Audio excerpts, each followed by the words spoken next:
अस्सलाम वालेकुम नाज़रीन, मैं हूं अवैस नासिर और आप देख रहे हैं पाक पाकिस्तान। जिन जिन अहबाब ने कुर्बानी की, छोटे जानवर, बड़े जानवर या कहीं हिस्सा डाला या जिस हिसाब में भी, अल्लाह पाक सबकी कुर्बानी को कबूल करे। और जिन्होंने रोज़े रखे, इबादत वगैरह की, अल्लाह पाक उनको भी कबूल करे। मेरी तरफ़ से, हमारे चैनल की तरफ़ से सब दोस्तों, भाइयों, अहबाब को सबको दिली ईद मुबारक। अल्लाह ताला सबको खुशियाँ नसीब करें। तो एक दो पैगाम आपको मैं देना चाहता हूँ जो मैं ज़रूरी समझ रहा था।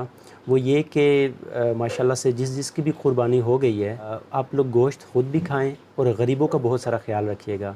आपके जितने भी मोहल्लेदार हैं, आपके रिश्तेदार हैं या आपकी जान पहचान वालों में से हैं, जिन जिन अहबाब की कुर्बानी नहीं हुई, आपने कोशिश करनी है कि उनको गोश्त पहुँचाना है।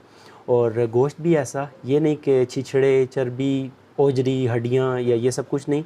जैसा आप अपने लिए पसंद कर रहे हैं, आप अपने लिए रख रहे हैं, आप ख़ुद खा रहे हैं, इसी तरह ही आपने गरीबों में भी तक़सीम करना है उसी टाइप का गोश्त, ठीक है।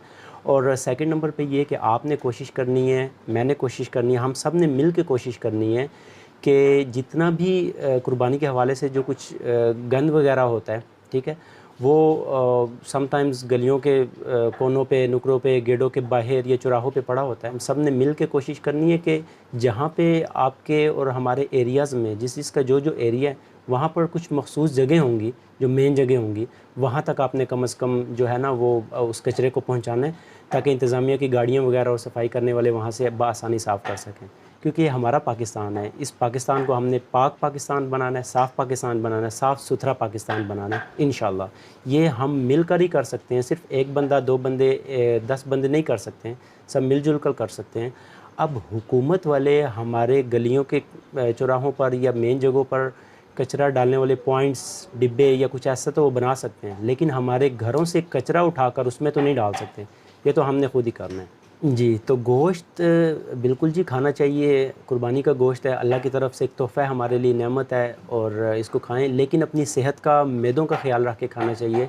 एक हिसाब किताब, मतलब हमने बराबर रख के खाना है, ठीक है। और कुर्बानी के गोश्त के हवाले से ही एक लतीफ़ा मेरे ज़हन में आया जो मैं आपके साथ शेयर करना चाहता हूँ। एक आदमी ने ख्वाब में देखा, कुर्बानी उसने कर ली, तकरीबन कुर्बानी के 6 माह बाद उसने ख्वाब में देखा कि उसके रिश्तेदारों के, जान पहचान वालों के जो जानवर हैं, गाय हो गई या बकरे वगैरह, वो जन्नत में घूम फिर रहे हैं मज़े से। तो उसने देखा कि उसका जो बकरा है वो एक टांग से लंगड़ा है, उसकी एक टांग नहीं है और वो एक साइड पे घूम फिर रहा है। तो किसी से उसने पूछा कि मैंने ऐसी ख्वाब देखी है कि क्या क्या वजह है, बाकियों के जानवर वहाँ पे घूम फिर रहे हैं, मेरा बकरा वो भी लंगड़ा।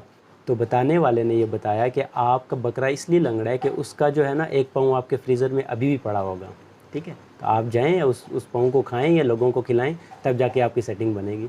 तो ये इसका आई थिंक हकीकत से कोई ख़ास ताल्लुक़ नहीं होगा, बस ज़हन में एक लतीफ़ा आया। तो इस लतीफ़े से हमें सबक ये हासिल होता है कि हम गोश्त खाएँ भी, तक़सीम भी करें और बिल्कुल फ्रीज़र में रख सकते हैं, ऐसा नहीं आप रखें भी, हम भी रखते हैं, लेकिन हिसाब किताब बराबर रख के, इतना ज़्यादा भी ना हो कि वो बकरे वाला हिसाब हो जाए, ठीक है, 6 माह बाद वाला। लतीफ़ा सुनाने का जस्ट मकसद ये था कि अपने फ्रीज़रों में जो गोश्त डालते हैं उनको डालें, मगर हिसाब किताब बराबर रख के।